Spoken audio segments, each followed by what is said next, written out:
Welcome back to the Copywriters Podcast with your host, the world's greatest copywriting coach, David Garfinkel. David, how are you doing today?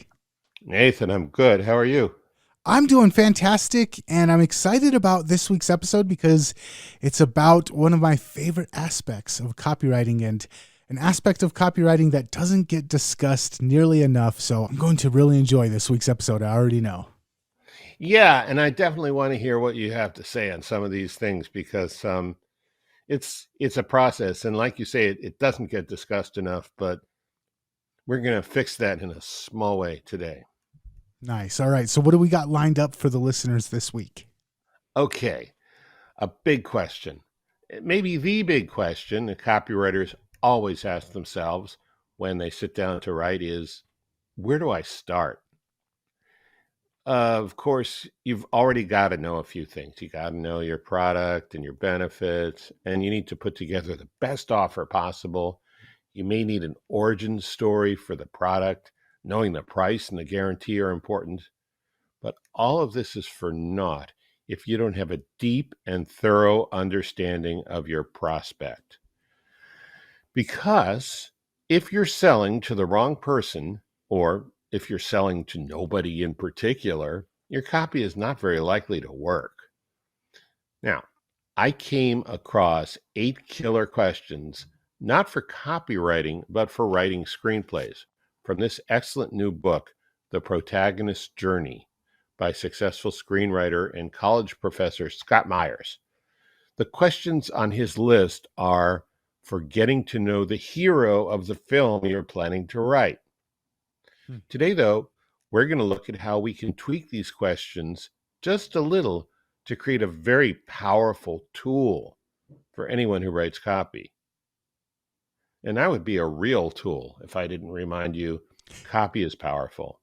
You're responsible for how you use what you hear on this podcast, and most of the time, common sense is all you need. But if you make extreme claims, and if you're writing copy for offers in highly regulated industries like health, finance, and business opportunity, you may want to get a legal review after you write and before you start using your copy. My larger clients do this all the time. Now, the 8 questions I'm about to read to you in a couple minutes are perfect for starting a screenplay. And it's good to see these questions right at the start so we can look at the origin of what we're going to do today. For the screenwriter, the 8 answers you get from Scott Myers' list will act like a gyroscope and a therapist in getting to know your main character deeply, and you can use all that understanding to develop your screenplay. In Hollywood, there's a phrase screenwriters use called breaking story. And the phrase is a lot less like breaking news and a lot more like breaking a horse. That is, getting the story under better control at the outset. Hollywood always seems to love cowboy analogies.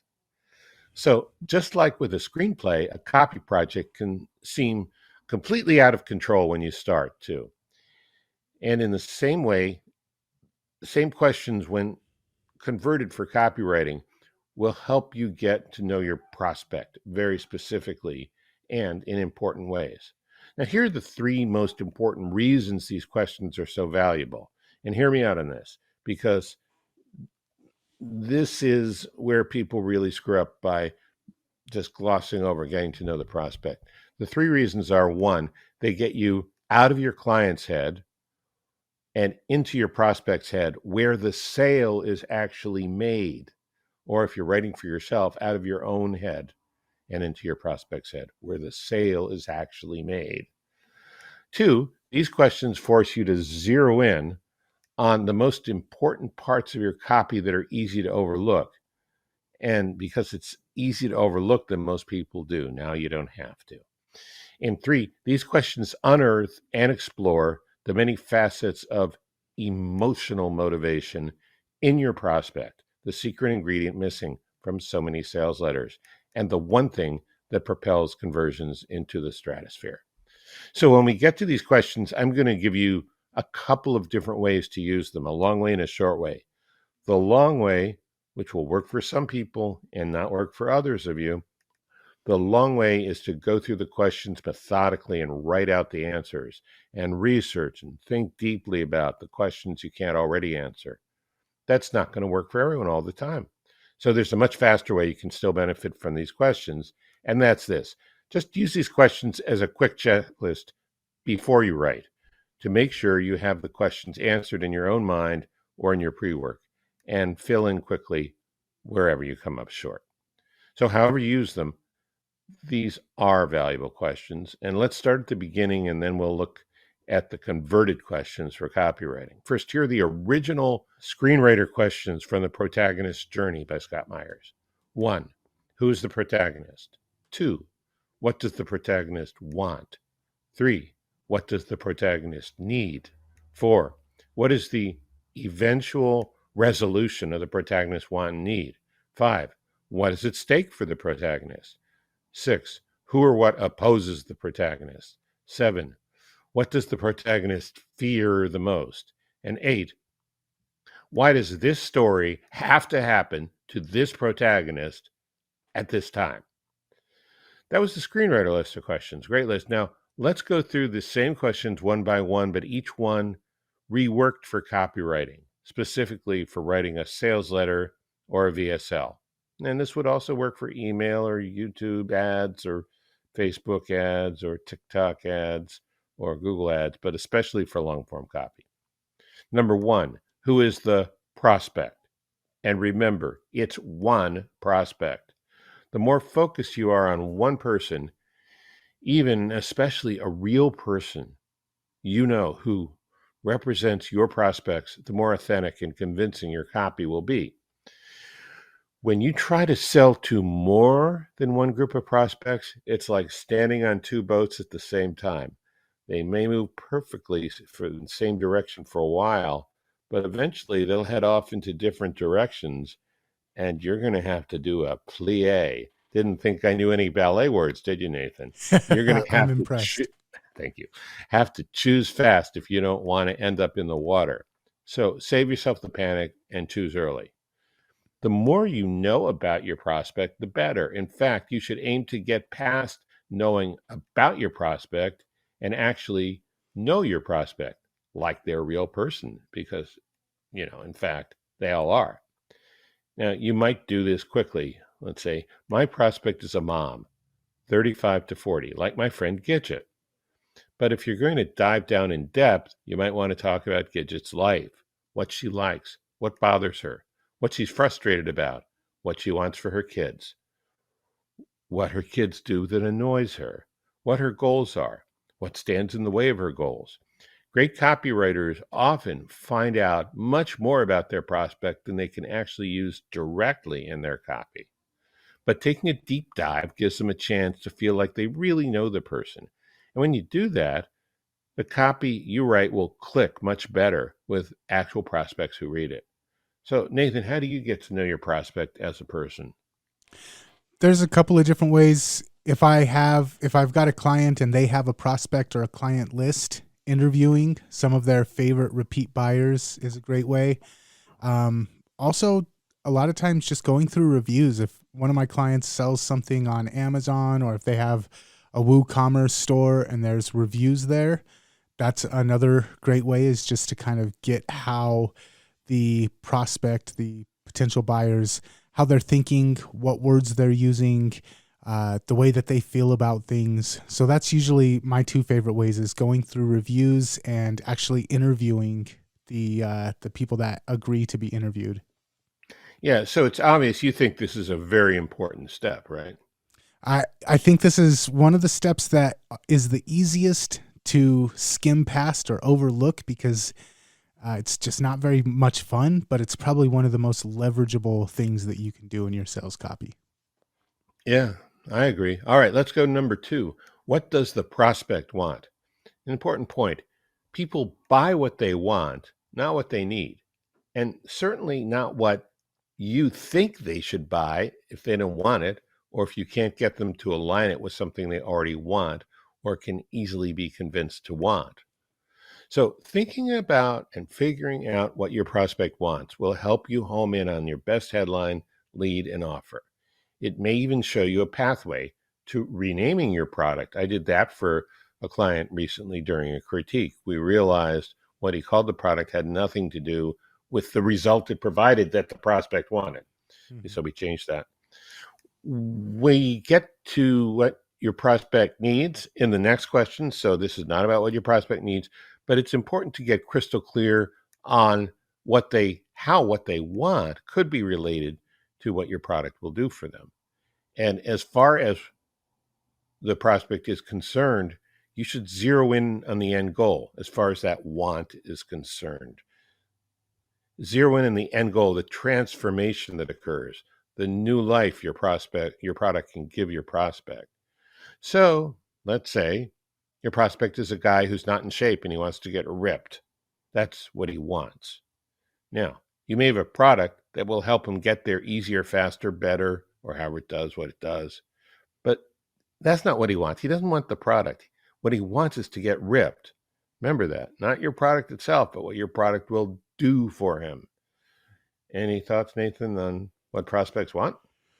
This is only tangentially related, but I know for myself, if I've got $500 and I need something, but I also want something, unless it's a need that I can no longer ignore, I'm going to spend that $500 on something that I want. Once the need is so bad that I can't ignore it, then what I want goes out the door. But 9 times out of 10, what I want is the thing that grabs my money over what I need.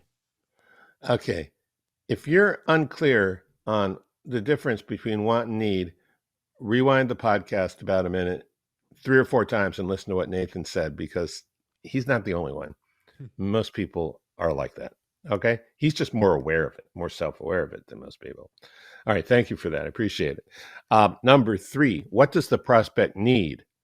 This is worth knowing, not usually to sell what they need, although there are some exceptions, like when they absolutely know what they need. Maybe there's kind of an emergency or a can't put it off, and you're selling it. And perhaps you're selling it with something that makes it more attractive than the competition. But even if you can't sell them directly on what they need, it's worth knowing what it is. Why? For one reason, if you can sell them what they want plus what they need, you'll have a customer for life, maybe an enthusiastic endorser too, a testimonial giver, or an affiliate. Now, let's say your prospect wants to be ripped, so he has these huge, well-defined muscles he can show off at the beach. Maybe what he needs is to develop better eating and exercise habits. Going deeper, maybe what he really needs is to take responsibility for his own health. He may never know this in the sales letter. You may never talk to your prospect about that. But maybe, think about this, a mentor or a trainer or a dream he has tells him these things on his journey to getting ripped. And he has this huge realization. Or maybe his awareness comes in another way. But you can see how different the need can be from the want, and why it's important for you as a writer to be clear on both of them and to see what makes up the difference. Have you ever had an experience where your client is trying to push what he thinks the prospect needs, and you are gradually able to turn him around to sell them what that prospect wants? I think we all have. I have a personal story. When I was a kid, I was like 6 years old and I had pneumonia, and they gave me a prescription drug that just tasted awful, and my mom couldn't get me to take it, but I needed to take it. So what she did is she would pop open the gel tabs and she would mix in the medicine with applesauce. And she sold me the applesauce because I wanted the applesauce, but she delivered what I need. And so I always think of it that way. What's the applesauce and what's the medicine? What am I selling? The applesauce, but what am I really delivering? The medicine. And that's kind of how I think of this whole That's whole awesome. philosophy. That's so perfect. And I had pneumonia much later in life, so we could rename this the post pneumonia podcast. But let's not. Let's not. But no, that's a good story. All right, number 4 question: what is the eventual resolution of the prospect's want and need? And listen, you craven capitalist mercenaries, The eventual resolution is not buying the product. That's what you want to have happen. But the eventual resolution is what happens to and what changes for the prospect after they buy and use the product. Okay, big distinction. So you've really got to get into your prospect's skin and see the world through their eyes for this one. Basically, the question to ask is, what does life look, sound, and feel like once the problem is fixed? The problem is what your product is going to fix. You've got to use your imagination on this one, and it may take some time thinking about it, but man, is it worth it. Okay, again, this is the transformation. Major point to be clear on. People have started using that word a lot in copy and marketing lately, and it's important because what did Einstein say? If nothing happens, nothing changes. I don't know. If you don't sell them on their product, they're not going to change. So, and if you can't promise a change, they may not want to buy it. Understanding what's the new way of being that the person wants, and knowing that that's what your promise is. Your life is this way right now, but on the other side, your life can be this way, and that's what you're ultimately selling. Yeah, perfectly stated. So, number 5, what is at stake for the prospect? In a movie, you want the stakes to be high. It increases the suspense and makes the viewers root for the hero, since success is anything but a sure thing when the odds are against your hero.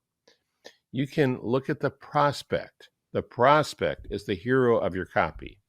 Now, I've heard it on good authority that with branding, you want your product to be the hero of your brand story. And that's fine for branding, but not for copy. In copy, make your prospect the hero. There are stakes in your prospect's life. If they don't solve the problem that your product can help them solve, there will be consequences. They may miss out on something important. Or worse, it could be a health issue. Whatever the stakes are, you'll be in a much better position if you can identify what those stakes are. Whether you spell them out in your copy or not is another question. Maybe you will and maybe you won't. But simply knowing the stakes gives you a better shot at success. Nathan, do you ever look at stakes when you're writing a sales letter? Absolutely. And one of our mutual friends, Ben Settle, one time I was talking with him and he told me, not only do you need to know what the stakes are, you need to know how to rub salt in those wounds. Ooh. And as cruel as that sounds, Ben is absolutely right. And I agree with him 101%. So I just went over the line myself. So, number 6, who or what opposes the prospect from getting what they want and need?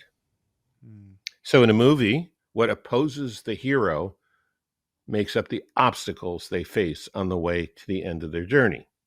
Now, it would be obvious to say that in copy, that what opposes the sale is what makes up the objections your prospects have, and that's correct. But remember, there are 2 kinds. First, the kind you normally think of as objections, a prospect's internal reasons for not buying. But there are also external forces, particularly what a partner or a family member might think, or in some cases even allow.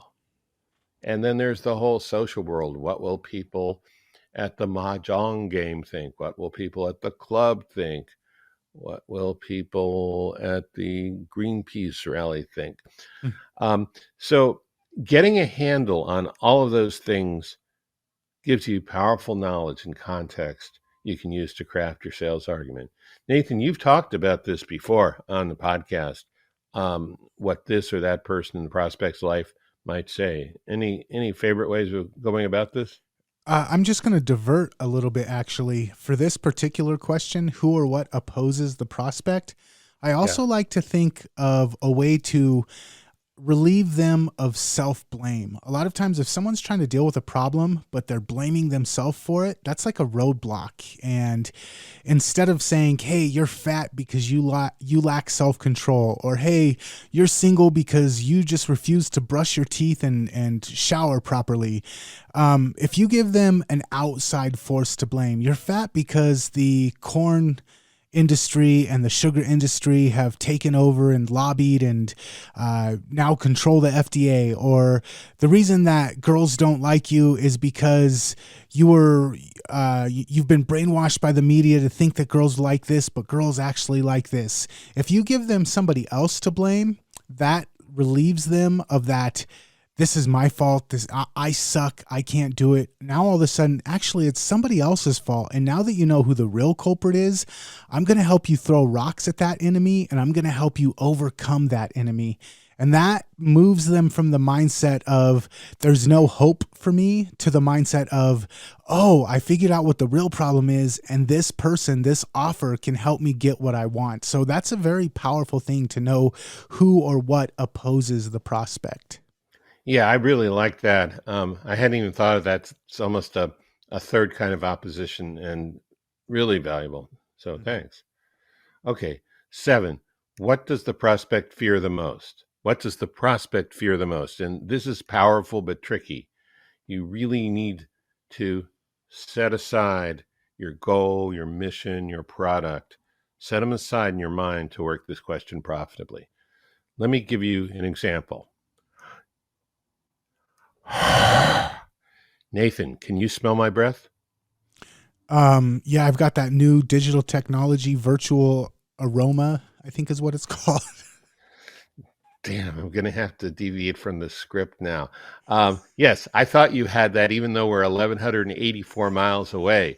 No, Digital. Oh, no, you actually couldn't? I don't. It's that technology is not made available for consumers yet, so I was not actually able to smell your breath. All right, so I'll go back to the script now.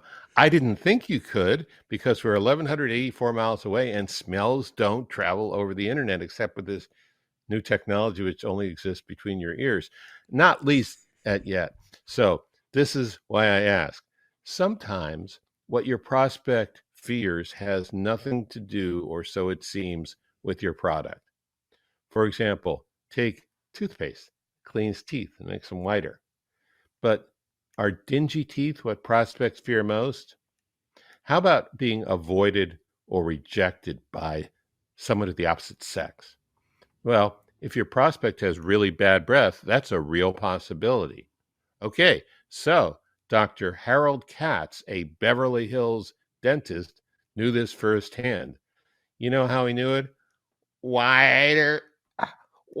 He had to smell the breath of all his patients.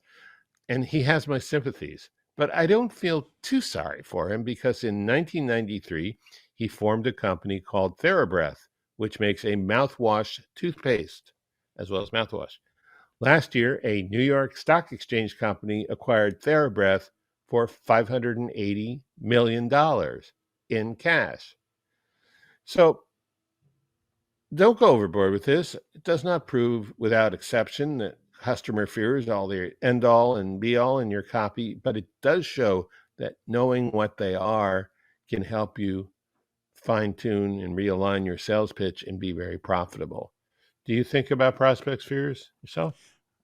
I do. And I also know that from interviewing clients and interviewing prospects, this is one of the hardest questions to get a honest answer for. Number one, people don't want to be vulnerable and expose what their fears are. And number two, a lot of times when you're writing for a client, they have no idea what the answer is. So this one, as powerful as it is, it's one of those ones that really takes some digging, really takes some investigating, because it's not an easy answer to get to. Right. But once you know, it's well worth the effort and the time, right? Mm-hmm. Yeah. Okay, good. Thank you. So, last one, number 8. Why does this prospect need to have this product at this time? If you are totally sold on what you're selling, you might say, well, that's a stupid question, followed by something like, everybody needs this product all the time. And isn't it obvious that people need this product right away? Well, here's some hard truths. With very few exceptions, there's nothing that everybody needs all the time. Nothing that most of us sell in copy, anyway. And the second hard truth is if it were that obvious, then what would we even need advertising for? So there are probably a lot of reasons people should get your product, and you need to go over all of them and pick the best one or ones for your copy. The best ones would be the most convincing ones in the context of everything else you're writing. Creating urgency is important, but that's different. This is about getting a clear fix on the passage of time in your prospect's life, events that are likely or all but certain in the future, business or social conditions that make now the best time to get your product. These are important things to consider, and getting a fix on them can increase your conversions. Nathan, have you ever even considered this question? Why does this prospect need to have this product at this time? Yeah, I think of it like an avocado. You buy an avocado right before it's ripened, and it's got a day of ripening, and then it's got like 30 minutes of that zone where it's perfect, and then it goes to over ripened. And the goal of copy a lot of times, specifically for this, is to get people in the mindset of that 30 minutes of ripening and figure out, if they're not there yet, how do I get them there? And if they're almost past that point, how do I hold them there until they make a decision? It's a skill that comes after a long time of writing copy, but it's important to understand they have the money in their pocket. They could spend it on a dozen other things, or they can just hold on to it. How do you get them in that ripe zone where they realize this is the point where I need to take action? I've never heard that before, and it's excellent. But I have to say that you have revealed, you may live in Colorado now, but only a California native would use an avocado as the metaphor for prospect readiness. So now we know where you come from. We already knew. Okay, so thank you. That was excellent. Okay, let's go over the 8 copy questions again, and we'll put them in the show notes as well. 1, who is the prospect? 2, what does the prospect want? 3, what does the prospect need? 4, what is the eventual resolution of the prospect's want and need? 5, what is at stake for the prospect? 6, who or what opposes the prospect? 7, what does the prospect fear the most? And 8, why does this prospect need to have this product at this time? The avocado question. I want to add real quick before we're out of here, something to keep in mind as a copywriter. There's so much other stuff competing for people's attention right now, and Hollywood and screenwriters have a formula. They know how to grab someone's attention and keep their butt in the seat till the end of the movie. And as a copywriter, we need to understand how to do that too. And that's why I think the real secret power behind this is that Hollywood and storytellers have for years been crafting the perfect way to convey a message that keeps people invested. And if you're trying to sell something, you need to keep people invested. And probably the best place to mimic, to mirror, to learn from is Hollywood, is screenwriters. They can teach you a lot about what will make your copy keep people glued to the page. Said the California native. No, seriously, you're right. I agree with you. That might be one reason I've spent 30 years studying in Hollywood, going to seminars, writing a screenplay, which tanked, but I still learned a lot. Yeah, I'm totally agree with you. This is the book, The Protagonist Journey by Scott Myers. Just came out about a month or two ago. I keep reading through it. It's kind of hard to just read through sequentially because it's so dense and there's so many light bulbs that go off. Really good book. So, and yeah, really good place to go for ideas. Nice. So we'll leave a link to the book in the show notes. If you want to get the show notes, head on over to copywriterspodcast.com. David, thanks again for a fantastic episode, man. And until next time, we will catch you later. All right. See you later.